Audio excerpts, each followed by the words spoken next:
Hi friends, welcome to నమ్మ kitchen. క్రిస్పీగా, డిలీషియస్గా, టేస్టీగా ఈవినింగ్ స్నాక్స్ శనగపిండి వంకాయ బజ్జీని ఎలా చేసుకోవాలో చూద్దామా? నేనైతే ఇక్కడ 11 వంకాయల్ని తీసుకున్నాను. వాటర్ తీసుకొని అందులోకి 2 టేబుల్ స్పూన్ సాల్ట్ని యాడ్ చేసుకున్నాను. ఆ సాల్ట్ అంతా కరిగేలోపు నేను తీసుకున్న వంకాయల్ని ఇలా 4 స్లైడ్స్గా కట్ చేసుకున్నాను. పైన చూపిస్తున్న విధంగా ఇలా అన్ని వంకాయల్ని 4 స్లైడ్స్గా కట్ చేసుకోవాలి.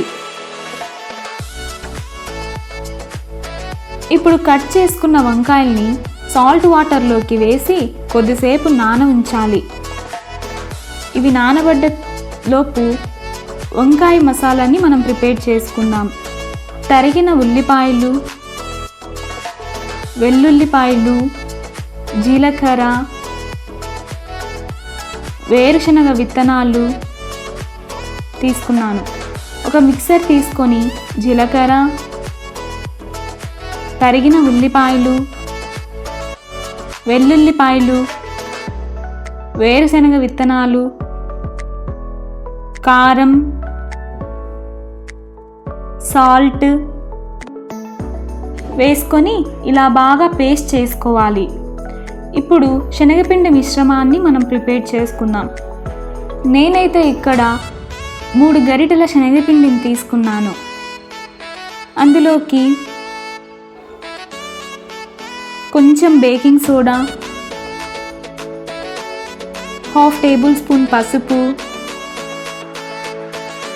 1/2 టేబుల్ స్పూన్ సాల్ట్, కొంచెం బియ్యపిండి వేసుకున్నాను. ఇప్పుడు ఇదంతా బాగా మిక్స్ చేసుకోవాలి. కొద్దిగా వాటర్ వేసుకుంటూ ఈ శనగపిండిని ఇలా ముద్దలాగా వచ్చేంత వరకు మిక్స్ చేసుకోవాలి. పైన చూపిస్తున్న విధంగా ఇలా మిక్స్ చేసుకోవాలి. శనగపిండిని పల్చగా కాకుండా ఇలా మిక్స్ చేసుకోవాలి. ఇప్పుడు వంకాయల్ని తీసుకొని వేడెక్కిన ఆయిల్లో ఇలా ఒక్కొక్కటిగా వేసుకొని వంకాయల్ని డీప్గా ఫ్రై చేయాలి.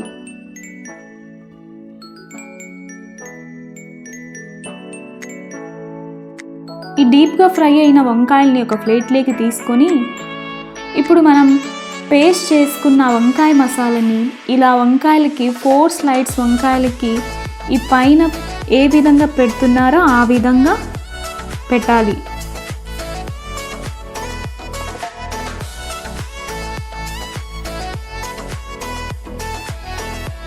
ఇప్పుడు శనగపిండిని తీసుకొని ఆ మసాలా వంకాయకి ఆ శనగపిండి అంతా పట్టే విధంగా అలా వంకాయల్ని మనం డిప్ చేసుకున్న వంకాయని ఇలా వేడెక్కిన ఆయిల్లో వేయాలి.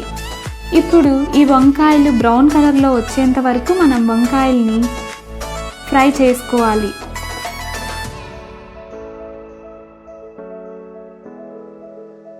ఇప్పుడు బ్రౌన్ కలర్లో ఇలా వచ్చిన తర్వాత వంకాయల్ని ఒక బౌల్లోకి సర్వ్ చేసుకోవాలి.